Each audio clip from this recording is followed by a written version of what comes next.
vertu que puisse avoir un être humain en termes d'attitude et d'aptitude et de comportement. Allez, je vous ai même salué pour ce samedi. Bonsoir à tous et bienvenue au rendez-vous culturel du samedi soir. Les amoureux de la culture, une fois encore, vous dit merci de nous suivre religieusement tous les samedis lorsqu'il est 18h30. C'est vrai, ne tenez pas compte du soleil, hein, ça va aller. On vous capte à la maison et c'est ça l'essentiel. Hey, non, je vous disais quoi? Je vous parlais de l'art, oui, l'art d'écouter. Parce que pour cette toute autre édition, on aura un invité assez particulier, on aura une émission assez soft, digeste et il faudra écouter. Il faudra entendre parce que des choses qui se diront seront des choses plaisantes.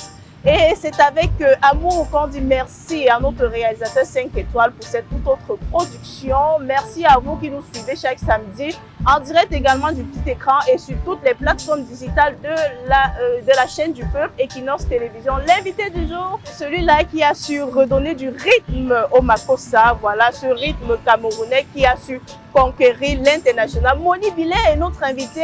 Et si on allait maintenant redresser ou encore on est resté au point mort, c'est important de prendre la température des différentes actualités culturelles camerounaises. Moni Billet vient nous parler aujourd'hui, ce samedi, de sa carrière, de sa vie, de lui-même, de ce qu'il pense de la vie et du Cameroun, son pays de cœur. Mais également, vous savez, ses débuts, il quitte le Cameroun lorsqu'il a l'âge pratiquement de 19 ans, voilà, par là. Et la Côte d'Ivoire est voilà, la terre d'accueil. Et c'est également la Côte d'Ivoire, bon, ça c'est pour moi, hein, je suppose que c'est également la Côte d'Ivoire qui ouvre les brèches, voilà, de sa grande carrière. Et après cela, il va faire le tour du monde, il va faire le tour des pays. Mais il est là pour parler de lui parce que il est important de laisser souvent les gens, lorsqu'ils sont encore en vie, parler d'eux-mêmes. Ça donne du poids, ça donne de la valeur et il est à côté de moi. Moni Billet, bonjour et bienvenue à Versus. Bonsoir Dominique. C'est toujours un plaisir de vous avoir. Vous êtes si rare, mais c'est pas impossible de vous avoir. Et ça fait du bien lorsqu'on est avec l'un, voilà, des ténors du Makossa camerounais. C'est vrai que vous êtes assez discret, mais votre nom revient partout.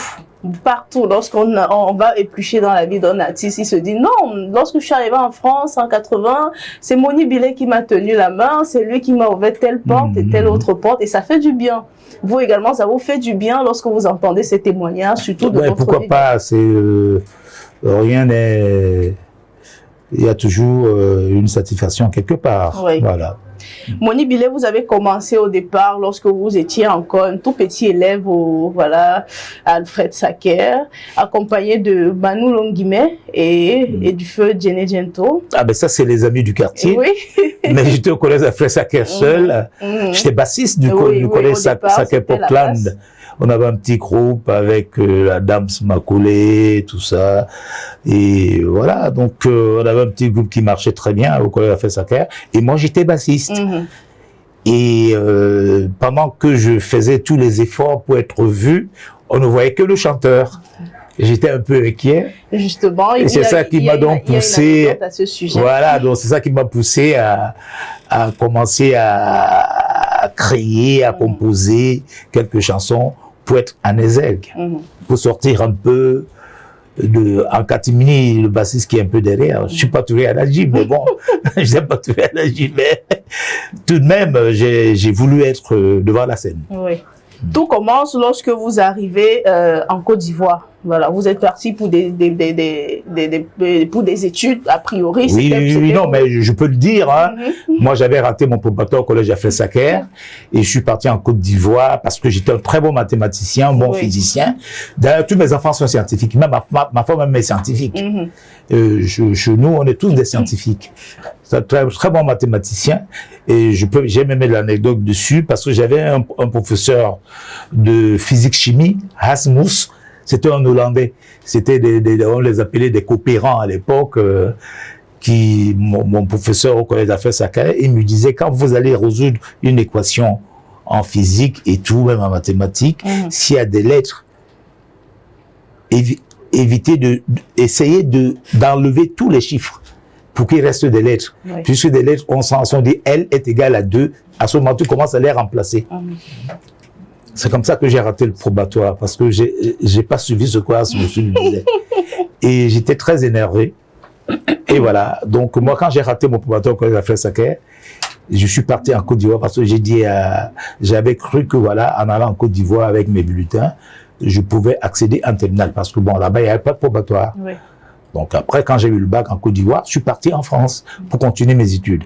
Mais sauf qu'avant d'aller en France, justement, il y a eu de belles rencontres. Il y a eu de belles rencontres. Et là, je vais essayer de donner quelques noms, voilà, des personnes qui ont vraiment déclenché votre carrière du côté de la Côte d'Ivoire. On va parler de, voilà, Dika Epaka.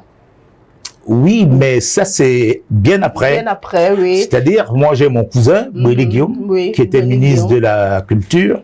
Avant, il était conseiller spécial d'Aïdjo et l'ancien président. Et je lui ai dit, cousin, moi, il me faut un passeport pour sortir du Cameroun. Et ma cousine que j'avais en Côte d'Ivoire m'a envoyé un certificat d'hébergement. Voilà, j'ai eu j'ai tout fait pour que j'aille en Côte d'Ivoire. Là, il faut rappeler que vous aviez à peine 20 ans. Oui, j'avais à peine 20 ans. Et je suis donc allé en Côte d'Ivoire. Et Boélé Guillaume m'a dit, voilà, mon cousin me dit, voilà, le seul ami que j'ai en Côte d'Ivoire, c'est Manu Dibango. Et voici son téléphone, il est au courant. Quand vous arrivez, vous l'appelez. Et c'est lui qui m'a même inscrit en terminale. Donc, quand on parle de ça, j'ai répété ça plusieurs fois dans des émissions, même à son vivant. Oui. Il le sait. Donc, même quand il est arrivé à la maison en France, il me dit, ouais, ben, t'arrêtes pas de parler de moi. Mais c'est normal. Tu t'es bien occupé de moi.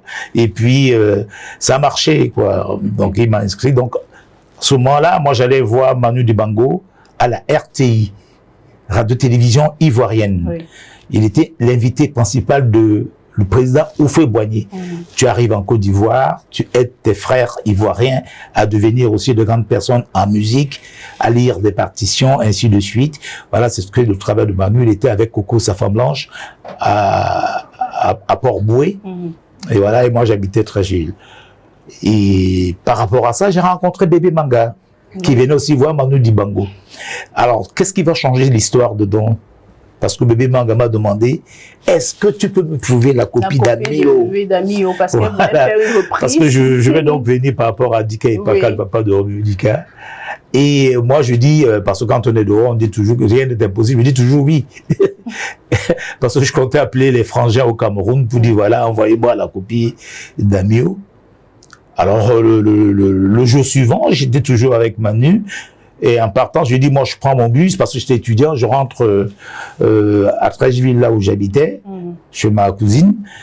Il me dit, non, je vais te déposer, puisque en partant de Cocody, à l'hôtel, où il y a la télévision, il passe par Tréchville. Il va me déposer avant d'aller à Port-Boué. Alors là, il me demande des excuses, qu'il va d'abord s'arrêter à l'hôtel d'Ivoire parce qu'il avait rendez-vous avec quelqu'un. Et c'était donc, j'étais assis devant la réception de l'hôtel d'Ivoire où il y a effectivement un orchestre qui jouait, la musique, moi j'admirais, et je voyais quelqu'un interpréter Amio. Comme ça là, je dis, mais comment lui il interprète Amio? Donc il a le test. Je suis en train de chercher la copie. La copie de tout ça. C'était le papa donc de Romeo Dika Epaka, grand guitariste, très grand chanteur. Voilà, je me suis rapproché de lui et puis il m'a dit, voilà, tu passeras à la maison et puis je vous donnerai une copie d'Amio. Il était aussi à Tréchville, derrière le stade de Tréchville où on faisait des grands spectacles. Il était à 500 mètres de chez moi. Heureusement, donc j'ai été le voir et il m'a donné la copie d'Amio. Puisque lui-même m'a dit, en 1971, il avait interprété cet album. Voilà donc où commence, pour nous dire que ça pour l'instant, voilà donc où commence toute l'histoire de Moni Billet. Réellement la véritable carrière de Moni Billet. Et là maintenant, on a également un autre nom, on a Monsieur François Cognon. Voilà. Donc après dans cette histoire de la rencontre avec le papa de Romeo Dika Epaka. De Romeo Dika Epaka. Et Bébé Manga m'a présenté son producteur qui voulait qu'elle interprète, elle voulait interpréter Amio. Bon voilà, moi je dis, moi je suis étudiant, non seulement j'ai pas de guitare et puis j'ai pas de magnéto, rien du tout. Et il m'achète donc, le producteur, il m'achète un magnéto et puis une guitare pour faire une maquette de Bébé Manga. J'ai fait donc la maquette de Bébé Manga qu'on a présentée à François Cognon. Et c'était très porteur. Donc on a fait tout un album, hein, parce que moi j'ai composé aussi Nganda Tumba, J'étais auteur-compositeur de la phase B de son album. Oui. Ganda Tumba, Mondena Wele no Mulema Mwami. Non, il y avait Ganda Tumba, il y avait Andolam Lokonyolo, Osilemba Ningi Nyango. Tout ce qui était Andola dans l'album, c'était mes compositions. Ganda Tumba, c'était vraiment dans mon premier album. Oui. Mais le titre, ça m'a échappé tout simplement. Et Selemba et Nadje Pomba Musango et Selemba et Natiti Pompenawa Bebolo Bongo Babode Bebole Bisonawa a Inyi o et Selemba Musango Inyi o. On pas qu'on a la guitare là. Hein? Non, je dis, c'était ma composition. Oui. Quand Bébé Manga gagnait des droits d'auteur sur Amio, puisque c'était un album, moi je gagnais des droits d'auteur sur les différentes compositions et Selemba. Oui. Voilà, c'était un peu l'histoire. Et dans tout ça, en rencontrant donc François Cognan, j'avais ma maquette derrière ma poche parce que je dis, il ne faut pas être aussi idiot. Donc, j'ai présenté aussi ma maquette à François Cognan. Et François Cognan m'a dit, il a pris le temps, je vais prendre le temps d'écouter votre maquette. Et ça a donné, c'était porteur. Et puis, il me dit, voilà, puisqu'on va en France, il a dit, bon, puisqu'on va en France, pour aller en Russie, on ira ensemble faire un Ganda Tumba et Amio. Oui. Voilà, c'est ça. Donc voilà donc comment la carrière a démarré. Les débuts en Côte d'Ivoire. Tout à fait. Et c'est comme ça qu'en 1979, Moni Bilet sort son premier album. Voilà. Non, c'était enregistré au studio Ramsès. Oui. Au studio Ramsès, c'est à Maubert Mutualité. Entre Odéon et Saint-Michel. Non loin d'Odéon Saint-Michel, voilà. Pour ceux qui maîtrisent un peu Paris. À Paris, voilà. Maubert Mutualité, c'est riverain à la maison privée de Mitterrand. Oui. François Mitterrand, il n'habitait pas souvent à l'Élysée, il habitait à sa maison à Maubert Mutualité. Pour les connaisseurs, voilà, donc c'était un peu le métro qui arrivait chez François Mitterrand à l'époque. Alors, Moni Bilet, votre entrée en musique est venue révolutionner un peu le Makossa parce que vous avez amené du Makossa rythmé. C'est vrai qu'à l'époque, le Makossa, il était un peu comme du slow, du sulaf, et puis voilà. Il y avait des textes, mais vous avez vraiment amené ce côté dansant. Les principales motivations, c'est parce qu'on voulait, il y a quand même des mentors, il y a des personnes que vous avez suivies et vous avez dit, mais moi, je ferais mieux, il faut que je mette un peu tout à fait. À part le grand frère Manu Dibango qui faisait le soul Makossa, nous on a amené une musique qui se dansait en boîte de nuit, mais le Makossa qui passait à l'international. Et donc moi, nous on a fait pratiquement le tour du monde, quoi. On fait pratiquement le tour du monde avec l'équipe du Makossa. Moi, j'avais le privilège d'être avec mes grands frères, Toto Guillaume, Touré Aladji et Béni Donald Wesley, fait à son âme, et Jude Kamga, tout ce monde-là qui m'entourait. Bon, c'était extraordinaire. Ce qu'il ne pouvait pas faire, il est complété avec des musiciens venus d'ailleurs, tels que les sections de cuivre, Mambouari, Kako, qui jouaient également aussi avec les Manu Diba, avec les Johnny Hallyday, hein, parce que ceux qui lisent à vue en France, il n'y a pas beaucoup comme ça avec la musique africaine, parce que nous, on a plus de triolets et de quadriolets dans nos styles de musique. Ça dit, sur une autre, tu appuies 4 fois. C'est vraiment rythmé. Donc, il y avait ils arrivaient en 3 heures, la séance est finie, parce qu'ils les avaient vus. C'était des très grands trompettistes, cuivre, les sessions de cuivre. Et voilà, c'est nos grands frères qui essaient de tout faire pour que ce qu'ils ne peuvent pas faire, ils vont amener tous ces gars pour argumenter notre musique. Et puis Toto Guillaume qui avait son ami Nemro de Kassav. Parce que tout ce que j'ai eu à faire, Bijoux, aussi Tapa Lambola, Charon d'amour, tout ça c'est la vie. C'était avec Jean-Claude Nemro, tous ces albums, c'était... Bon, lui, le Kassav est venu après. Oui. Donc moi, la chance que j'ai aussi, Jacob Desvarieux, paix à son âme, qui était mon ami, était mon technicien de studio, le preneur de son de Bijoux, au studio à la porte de Bagnolet, studio... voilà. De mémoire, mais c'est pas grave. Donc, voilà, ça reviendra. Ça reviendra. Et voilà, donc on était à la porte de Bagnolet, où il était technicien de studio. Voilà, donc j'ai eu la chance d'avoir tout ce monde-là avec moi. On était très bien entourés, on formait l'équipe nationale du Makossa. Et chaque artiste qui venait avec ce groupe-là faisait un buzz. Tels que les Massé Tchaye, Guy Lobé, Bendeka, tout ce monde-là, voilà, tout ce qui arrivait, il y avait un buzz. Voilà, donc... Maintenant, le premier album, Nganda Tumba, qui est sorti en 1979, il a carrément été effacé par Chagrin d'amour. Bijou d'abord. Bijou d'abord. Ouais, parce qu'en fait, moi, je suis parti de la Côte d'Ivoire, je suis arrivé en France le 10 octobre 1980. Oui, en 80. Après 79, quand j'ai amené Nganda Tumba en France, parce qu'il paraît que François Cognan me retribue un peu de Nganda Tumba. Quand j'arrive en France, j'ai aussi quelques pécunes pour affronter mon rêve. Voilà ce qui s'est passé. Et puis, c'est sorti en 79. Moi, j'arrive donc en France, je rencontre des Touré Aladji. Nous, on avait une équipe bébé manga qui venait en France tout le temps aussi pour faire des spectacles parce qu'elle avait déjà le vent en poupe. Voilà, donc voilà. Et là, je rencontre des Touré.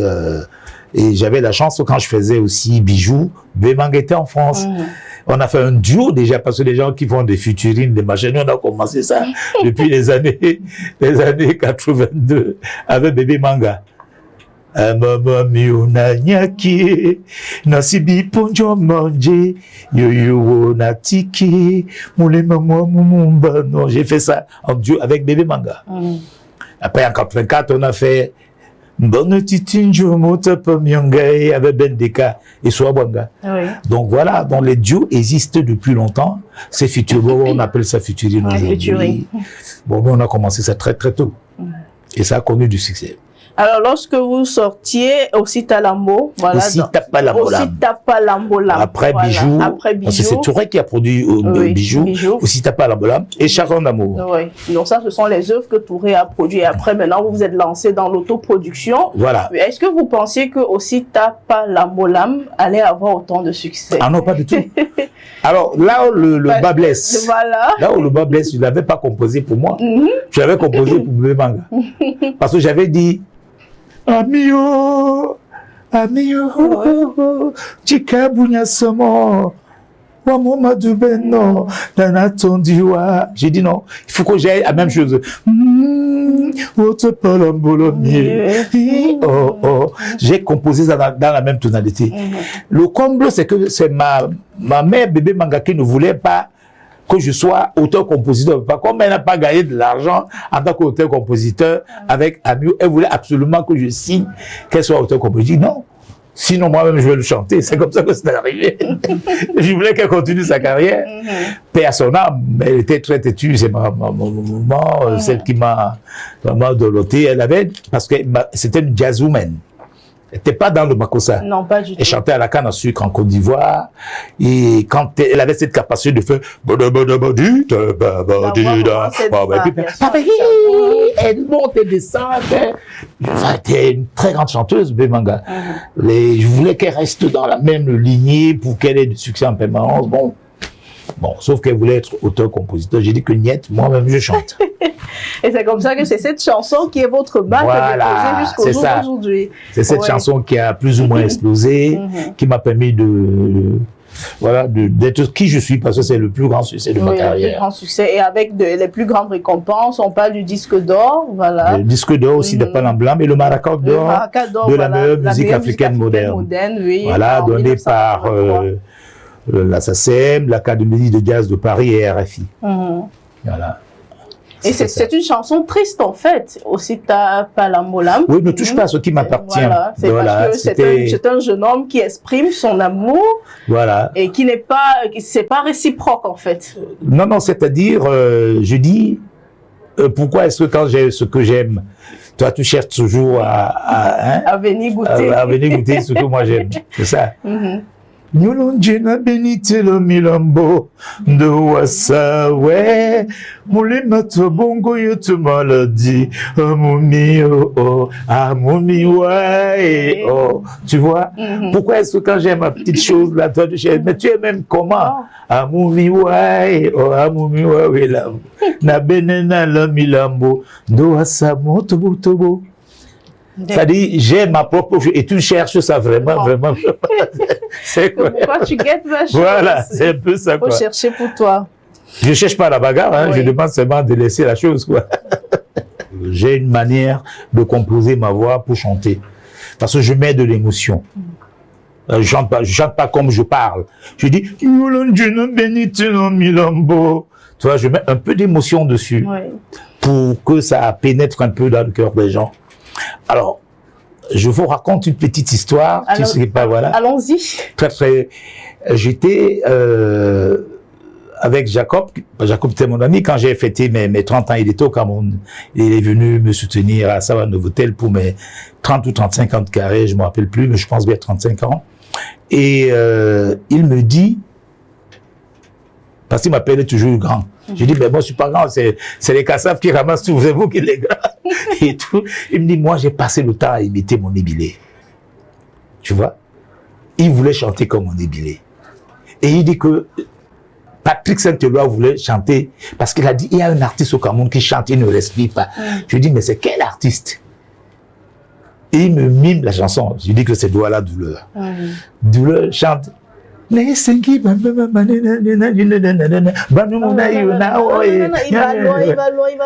Alors, si tu regardes bien cette chanson, tu écoutes bien cette chanson, Patrick Saint-Éloi m'avait dit que je vais refaire la même chose comme Douleur. Et ils ont fait je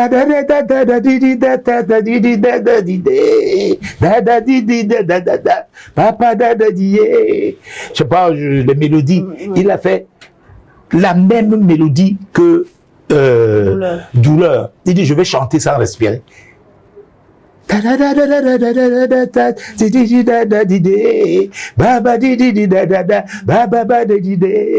vois, donc je dis, mais c'est bien. Ils avaient, mais Jacob aussi voulait dire, comment toi tu chantes? Il dit, je veux chanter comme on dit, il faut que je chante comme,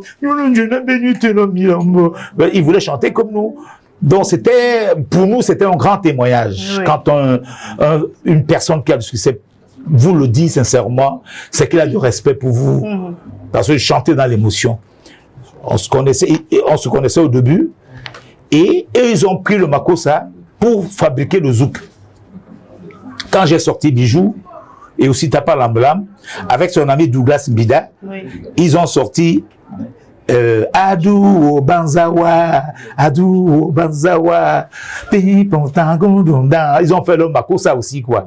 Mais style entier. Oui, à leur style, à leur... Tout à fait, tout à fait. C'était donc toute cette ambiance qui nous rendait meilleurs. Mais bon, après on a vu qu'on avait fait quelque chose parce que les tournées, on peut, bon, Dieu le sait, Touré Aladji peut en témoigner, Toto Guillaume, ceux qui sont encore vivants. On a fait le tour du monde jusqu'aux États-Unis, Kilimanjaro, Washington, machin. C'est les Kenyans qui nous invitaient, c'était pas les Camerounais. Donc nous, on n'était pas dans le milieu uniquement. Je vais aller jouer pour l'association des Camerounais à New York. Non. Nous, on jouait. C'est d'autres. Pour les étrangers. Pour les étrangers qui nous invitaient pour asseoir notre musique. J'ai fait un mois de spectacle en Angola en pleine guerre. En 1989. 87-89, voilà. Donc, c'est des choses extraordinaires.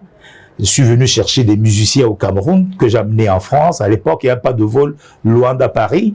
Douala-Luanda, les artistes passaient par Paris et repartaient. Dit, ouais, grand frère, pardon, faites tout ce qu'on a un visa de transit de 3 jours. Pourquoi on passe aussi 3 jours à Paris? Je rappelle des Bétol et Nola, les maris, les danseuses, tout ça, ils sont partis du Cameroun, aller à Paris, aller en Angola et revenir encore à Paris, repartir. Les Tala, l'aveugle, le pianiste, à l'époque, ils sont tous partis. Bon, nous, on a fait des choses pour la musique camerounaise. On a fait voyager des gens, faire le tour du monde avec eux. On a rempli des stages au Niger. On a rempli des stages au Bénin, au Togo, au Congo, partout on allait, on rempliquait des stades parce que les salles étaient petites. Voilà la carrière que nous avons fait pour le Cameroun. Voilà, et puis tout le monde tient à Côte d'Ivoire, 1984, pendant que le Cameroun gagnait la Coupe d'Afrique des Nations, on était installé à l'Hôtel Ivoire avec Fian, qui était le grand organisateur de spectacle. Certains Ivoiriens nous ont détestés, mais pas tous. Parce que le Cameroun a éliminé la Côte d'Ivoire en quart de finale, oui. Et nous on était en train de la musique dominée, de jubiler. Je me rappelle, en demi-finale en Côte d'Ivoire, à Boaké, c'est aussi Tapa Lalbam qui chantait au stade. Donc, on voyait le succès de tout ça. Bon, ça n'a pas plu à beaucoup de personnes, mais néanmoins, je suis parti plusieurs fois en Côte d'Ivoire. Jusqu'en 99, nous avons joué pour les 50 ans au pouvoir du président Konan Bédié. Enfin, du PDC-RDA, c'est-à-dire le parti au pouvoir en Côte d'Ivoire, comme le RDPC au Cameroun. Voilà, donc on a fait des spectacles, voilà, avec mon ami Constieka qui nous avait invités. Oui. Voilà, donc on a fait des choses extraordinaires. Moni Billet, mettons un temps d'arrêt et on va revenir en seconde partie pour entrer en profondeur, voilà, pour parler de comment se comporte la monde. Vous avez pu découvrir des habitudes, voilà, sur comment devrait être encadré l'artiste avec son œuvre. 43 années à l'étranger, ça veut dire qu'on a des connaissances un peu de partout, mais quand on arrive au Cameroun et on s'informe ou encore on veut bien savoir la température de l'industrie musicale camerounaise, il y a des 3 points d'interrogation. Oui, tout à fait. Quand on revient au Cameroun, bon, quoique je viens de temps en temps, j'étais en janvier, je suis parti en janvier, je suis revenu au mois d'avril. On ne perd pas totalement le fil, mais on doit construire une vie et que on considère que la musique c'est un métier, doit épouser une femme, avoir des enfants, envoyer des enfants à l'école, sort une image qu'on appelle un clip. Voilà ce qui se passe dans la musique aujourd'hui. Je suis très déçu, quoi. Tu sors une image et tu attends qu'on t'invite pour animer un mariage, ou bien un anniversaire, ou bien un deuil, ou bien je ne sais quoi. Voilà ce qui se passe. Et entre-temps, les enfants veulent manger. Ils vont manger quand? Quand il faut que le clip explose pour que tu aies des pécules. Non. Le disque, c'est une industrie. C'est comme Coca-Cola. C'est-à-dire, ça vous sortez un album. C'est pour ça que j'arrive pas à me retrouver quand je sors. Les gens me disent, ouais, pourquoi vous ne sortez pas un album? Pour faire quoi? Un album pour le public, pour faire plaisir au public. Et moi, mes pécules que je sors pour la production, je les rentabilise pas. Voilà. This is the question. That is the question. Voilà, donc c'est ça ou bien dit. That is the question. That is the question. Donc oui. Voilà, donc voilà. Posons-nous des vraies questions. Il faut revenir à un support, soit clé USB, soit un CD. J'insiste dessus. Nous sommes en train de sortir de ce programme déjà, oui. Et durant cette émission, on a donné la parole à quelques personnes qui ont bien voulu placer un témoignage. Voilà pour vous. On parle de Beko Sadé, qui a bien voulu parler de Moni Billet. À un moment donné, elle a quand même été celle-là qui, lorsque vous avez fait des petits projets, elle était toujours en train de vous accompagner. C'est ma grande sœur, on est nés dans le même quartier, on a grandi dans le même quartier à Maudit. Voilà, Moni Billet pour parler, pour faire un témoignage d'amour entre frères et sœurs. Et c'est toute une famille que nous avons été à une certaine époque en Ngodi, parce qu'on a tous grandi du côté de Ngodi. Quand je pense à Djené Djento, je pense à Moni Billet, je pense à tous les autres qui étaient là, les Saleh John d'ailleurs, et nous étions une famille. Mais vraiment, le courant passait beaucoup entre Moni Billet et moi. Lui, il a grandi un peu plus vite. Et moi, j'étais aussi dans la chorégraphie. J'avais toute une équipe, les Beko Stars. Alors lui, il devait faire un clip et tout ça. Là, j'ai intervenu, hein, vraiment avec le cœur. Donc, Moni Billet, pour moi, c'est une bibliothèque déjà de la musique camerounaise. Ça, il ne faut pas l'oublier. C'est pas parce que c'est mon frère. Et c'est quelqu'un que nous devons prendre en compte, c'est-à-dire tous les artistes et tous les gens qui aiment la culture. Parce qu'il fait partie du patrimoine de la culture camerounaise. Il a représenté le Cameroun au-delà de nos frontières. Il y a eu des petits couacs et tout ça. Et c'est Moni Billet qui était toujours là pour dire que non, non, non, arrêtez, venez vous asseoir ici, il offre les beignets haricots et puis on arrange les problèmes. Donc ça doit continuer aujourd'hui parce qu'on a vraiment besoin des leaders qui rassemblent, pas ceux qui pensent seulement à leur estomac. Je suis la matière qui rap. Cette dame, elle m'a jamais lâché. Quand vous voyez les clips de aussi Tapa Lambolam, Isango, tout ça, c'est les danseurs de Beko Sadé, tout ça. D'accord. Quand j'ai un projet, elle est derrière moi, c'est ma sœur. On ne se quitte pas. On parle de Papillon, voilà votre Papillon, c'est mon petit frère que j'aime beaucoup. Mon grand frère le plus aimé, quoi, parce que il faut le dire, il faut le soulever. C'est d'abord quelqu'un qui a été une idole pour moi, parce que vous savez, c'est l'homme qui a innové le Makossa avec Bijou, aussi Tapa Lambolam. Pour moi, à l'époque, c'était des rêves et rêves à voir pour voir ce grand frère qui est devenu aujourd'hui un ami, un conseiller, un grand frère. En tout cas, on se dit tout, on se dit tout. Mon Ibilé et moi, c'est presque la famille. Il est à Paris, j'appelle. Il est ici, on se voit. Il vient au Cameroun, je suis pas au courant, mais dès que j'appelle, il me dit, Amoto, comment tu as circulé ici au Cameroun? Je dis, il y a les sympathies de la sympapologie synthétique. À l'époque des années 95, quand on commence à se côtoyer, je dirais, quand je commence à aller vers lui, avant qu'il m'ouvre ses portes, qu'il m'ouvre son cœur, il a pu constater que je suis un responsable, quelqu'un qui se bat, comme dit, comme les battements, parce qu'il est arrivé une fois chez moi, il a trouvé maman, papa, les enfants. Imaginez un musicien, au Cameroun en plus, ce n'est pas aussi facile. C'est pas en France, là-bas, il y a beaucoup de droits. Mais ici au Cameroun, c'est compliqué, plus que la complication. Oh, longévité, hein, vous savez, c'est les monuments de la monumentation, les monuments. Vous savez, c'est des gens que beaucoup doivent côtoyer parce qu'ils ont de l'expérience, surtout dans le droit d'auteur. Il y a beaucoup d'expérience, quelqu'un qui a fréquenté beaucoup de colloques en France, parce que j'ai vécu un peu avec lui en France. Quand j'allais en France, il m'a mené à Bruxelles, il m'a mené en Allemagne, il m'a fait découvrir l'Europe. Donc je dirais pour moi, c'est quelqu'un de très ouvert, que la plupart des jeunes essaient d'aller vers lui, parce que c'est déjà un doyen. Il connaît beaucoup de choses, surtout dans la musique du terroir de Makossa, parce que c'est lui qui a ouvert les portes à nous tous qui suivons aujourd'hui. Vous savez comment ça a commencé comment dire ça, la relation avec Papillon? Non. Je dis, mais ce petit frère-là, il m'invite chez lui, je sais même pas pourquoi. Moi, j'étais en France à l'époque, il y a 20 ans aujourd'hui. Et j'arrive chez lui, je trouve plein d'enfants, une maman, un papa, des frères. Je dis, mais... une femme, une épouse. Je dis, mais ça, il me dit, ça, c'est ma femme, mes enfants et tout. Je lui dis, mais tu les nourris avec quoi? Il dit, mais non, frère, moi, je suis musicien, non? Donc, j'étais étonné qu'avec la musique, il avait déjà ce standing. Il jouissait d'une conviction profonde. C'est quelqu'un qui croyait en sa capacité de faire. Et la vie n'était pas facile pour lui. Il a réussi. Aujourd'hui, les enfants sont devenus grands. Quand je viens, je vois des enfants, je dis, mais comment? C'est les enfants que je vois à la maison qui ont grandi comme ça. Les autres sont allés à l'université et tout, et tout. Donc, ce petit, j'ai commencé à l'apprécier. J'avais des amis, mes amis d'avant, mes amis toujours, hein, Ben Deka, Orgen de Kuala. Je dis, pardon, laissez votre petit frère là, parce qu'il faisait des spectacles et tout. Je dis, mais ça n'a pas marché. Donc, voilà, vous le laissez tranquille. Et Papillon, il aimait toujours organiser des spectacles pour ses grands frères. Il continue toujours de le faire. Il avait cette façon de faire. Et moi, mon admiration, c'était par rapport à ça. Et Kwesilo? Et Kwesilo, non, c'est mon frère, il est mon beau-frère, de deux côtés, de côté de Bonadi Bon et de Boneleke. Parce que ma belle-mère est de Bonadi Bon, mon beau-père est de Boneleke, de la chaufferie, d'Aqua. Donc, je l'ai de deux côtés. Et puis, on a grandi en France ensemble. Il était mon guitariste.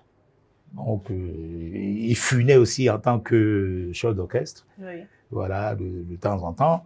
Bon, c'est comme ça qu'on a grandi. On a fait des tournées partout, à Londres, en tant que guitariste. Voilà. Donc, on a des liens forts par rapport à ça. Et on arrive au Cameroun. Il est rentré au Cameroun parce que il devait s'occuper de sa maman. Voilà, comme par hasard. Mon nez et moi, on est nés le même jour, la même année. Et comme tout bon fils de famille, à l'époque, on a commencé à jouer dans les concerts scolaires ici. Et après, on s'est expatrié. Chacun, lui, est d'abord allé en Côte d'Ivoire, moi, je suis allé en France. Quelques années après, on s'est retrouvés à Paris. Et on s'est rencontrés. Et on a commencé à travailler ensemble dans les années 80. À la belle époque du Makossa, à l'époque de l'équipe nationale du Makossa. Donc, grâce à lui, j'ai fait partie de cette équipe. Donc, je fus son chef d'orchestre. On a fait pas mal de choses ensemble. On a tourné partout et on a fait des disques ensemble. Oh, Moni, c'est un peu moi, ça. Parce qu'on est tous lions. Vous savez, le lion, il est très aimable, il est très gentil, mais quand il se fâche, il rugit et il mord. Voilà, Moni est comme ça, c'est quelqu'un de très sympa, de quelqu'un de très généreux, mais qui n'aime pas quand on lui marche sur les pieds. Voilà, là, tout de suite, il réagit. Mais c'est pas pour longtemps.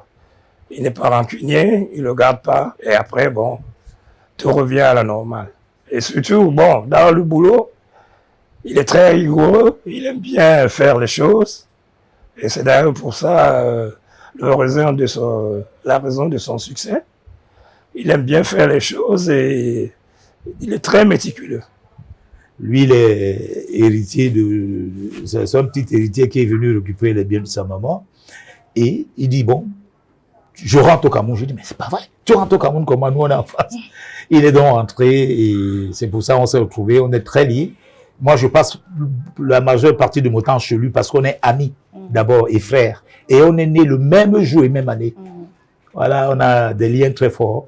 Je pense que si Ekwes le dit quelque chose de Moni Bilé, il le dira d'une manière aussi plus sereine. Oui. Nous sommes en train de sortir déjà de cette production. Moni Bilé aujourd'hui, bientôt 66 ans, dans quelques mois déjà. Au mois d'août. Oui, et pratiquement plus d'une quarantaine de carrières, d'années, voilà, de musique. Oui, depuis 1979, hein, j'ai fait 40 ans l'année passée pour que ça soit un chiffre rond. Voilà. Mais c'est depuis 1979, mon premier album. Voilà. On a tout donné à la musique camerounaise. Est-ce que la musique camerounaise au jour d'aujourd'hui a su récompenser ou encore a su mettre Moni Bilé à sa juste place? La musique camerounaise, on ne dit pas ça parce que rien n'est organisé au Cameroun pour la musique. Il n'y a pas d'école de musique, il n'y a rien. Les gens se battent, il n'y a pas d'école de cinéma non plus. Hein, donc les gens sortent des films comme ça, à bâton rompu. Mais moi, je dis tout simplement que le Cameroun, c'est un très beau pays. Quand on va à Yaoundé, on sait que les gens reconnaissent nos valeurs. Ils sont toujours derrière nous. Moni Bilé, qu'est-ce qu'on peut faire pour toi? C'est déjà quelque chose d'extraordinaire. Tout ce qu'on demande dans cette République, on nous donne. Donc, on ne peut pas demander mieux. Ils savent ce qu'on a fait pour le Cameroun.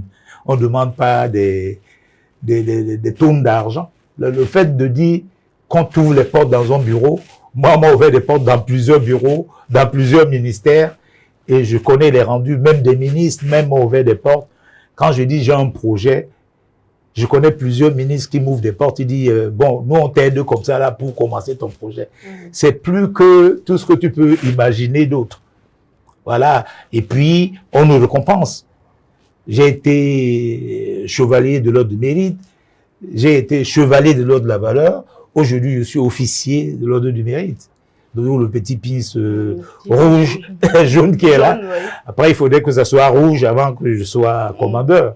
Voilà. Donc, le Cameroun nous rend aussi ça très bien. Et moi, j'ai eu ça à titre exceptionnel. Il faut que le président même signe à titre exceptionnel. Donc, il a fait en très peu de temps, parce que je suis arrivé au mois d'août, c'est parti, vraiment, je remercie le Cameroun par rapport à tout ça. Le pays reconnaît tout ce qu'on a fait pour eux, et ils connaissent vraiment la valeur de ce qu'on a fait. Aujourd'hui, vous avez de grands enfants, il y en a même qui avoisinent la quarantaine, mais oui, ma première fille est née en 1984. Mais il n'y a pas d'artiste à l'horizon. Ah non, non, non. Pas du tout. Ils ont pris plutôt le côté technique et ingénieur. J'ai tout fait pour que ça ne soit pas comme ça, parce que David Hallyday ne sera jamais Johnny Hallyday. Voilà. Mon deuxième fils a essayé. Chaque fois que j'étais dans le studio, il essayait d'ouvrir la porte. Moi, je fermais. Mais j'ai ouvert quand il a eu son bac, il est parti en prépa, parce qu'il est lui l'ingénieur mécatronicien. Voilà, j'ai ma dernière fille qui est banquière. Voilà, et puis ma première fille, elle fait de l'ingénierie en médicaments. D'accord. Voilà, bon, c'est des cadres. Je remercie le bon Dieu par rapport à tout ça, parce que ils ont grandi dans une république où l'école n'était pas payante et que tout le monde pouvait avoir la chance, s'il y a un bon coaching, d'atteindre l'objectif fixé, quoi. Donc, Monique, se mettre sur les rails. vous êtes venu avec la guitare, on va essayer de la grincer puisqu'on sort. Ah oui, on peut, Oui, oui, on- c'est vrai qu'on peut faire quelques titres. Voilà. Attends. On va quand même la grincer. Moi, je sais chanter. Hein. Moi, je vais essayer de faire 2 ou 3 chansons. Et vous choisirez des petits morceaux que vous aimez bien. Mhm. Alors, qu'est-ce que je peux jouer? Attends, est-ce qu'elle est réglée?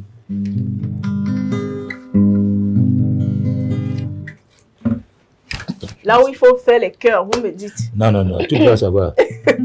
Non, mais je vais apprendre aussi.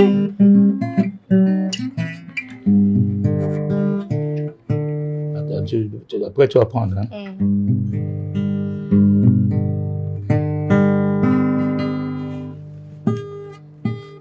Allez.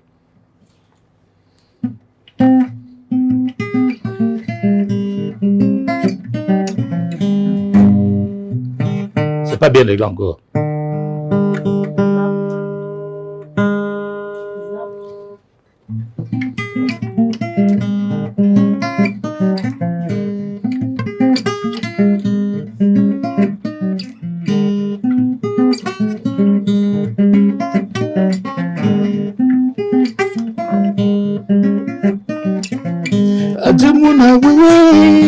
Dumuna wewe, oh. Dumuna wewe, oh yeah, muna wewe, oh. Toja monu malembo, oh. Kwale kwadi.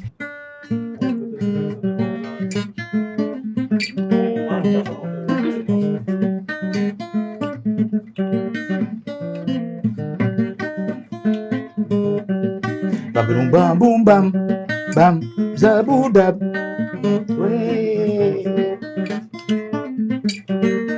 Maloko di malongo bebo singa di mende bebe munyenge. Ça c'est tout ça, c'est la vie. Yo maloko di malongo bebo singa di mende bebe munyenge. Yo na bene no milamboe mamende na kosi sese. Na mene na no mindutwe, mamande na kusini, mile mami yone mami tumbe, aduo na meye, padaba pada, zabu pada,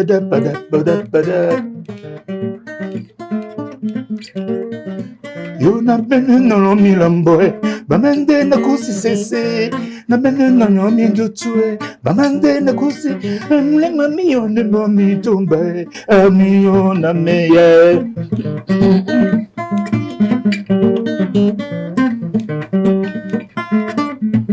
Bon, c'est comme ça qu'on composait au départ. Après, il y a des arrangements, il y a des cuivres, tout le bazar. Bon, après, je fais un petit slow. Hein? D'accord. Puis je reviens aussi à Ostapa, Lamblam, tout ce que vous voulez. On fait un petit truc là.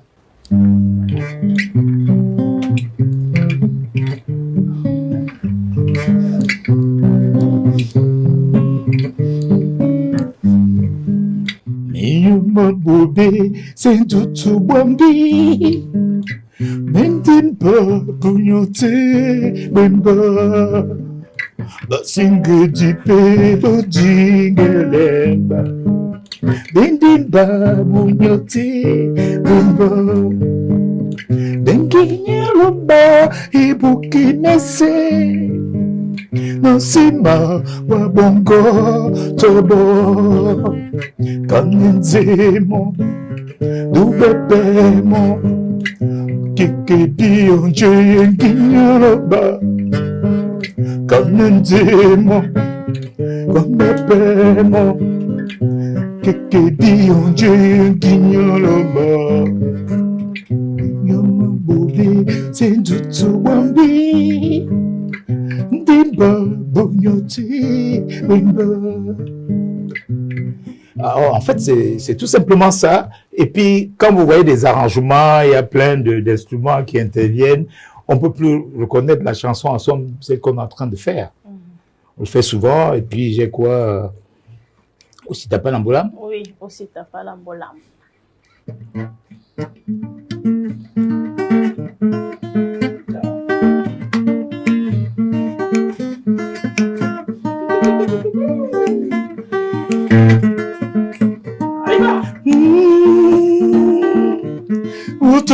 mbolomie.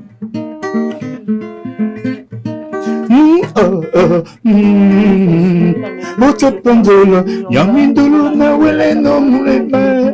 Motopolo mbolomie.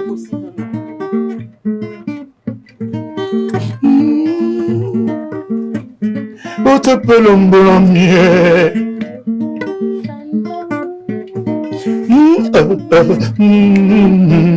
Otopashera, yamindolo na wale no mulema.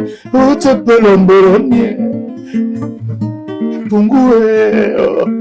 Oh, cette musique est comme pure délice.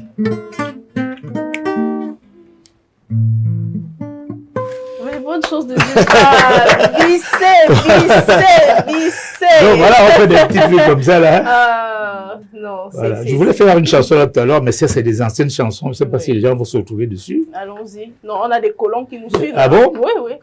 On a des 80, 70.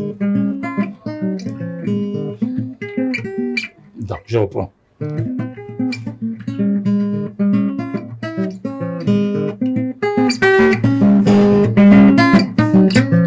Adumuna wewe, oh. Atumuna wewe, oh yeah, muna wewe, oh. Tonjamunu malembo wawe, langwe kwadi. Tonjamunu maledu wala nae, akwale kwadi. Ibanjene mbubuka madangwa mwisi mawe, mpulitokunya. Tongo sepe malongo comme de yonotomboe, de wetendikae, kelamboe mundi, mana wetendikae, kelamboe komboe. Allez, c'est le clap de fin pour cette toute autre production de notre rendez-vous culturel du samedi soir. On espère à la maison que la satisfaction a été au summum parce que oui, à chaque production, on se soucie de votre satisfaction et de votre bonheur. Alors, le samedi 18h30, c'est l'émission Versus. La rediffusion, ce sera mercredi 17h. Merci à Cédric Chouna, notre réalisateur, cadreur et tout ce qui va avec. Et si vous avez de belles images à la maison et cette belle production, c'est grâce à lui. Alors, merci à vous également qui nous suivez religieusement. Vous avez commenté, partagé également sur toutes les plateformes digitales. Qu'est-ce qu'on se dit?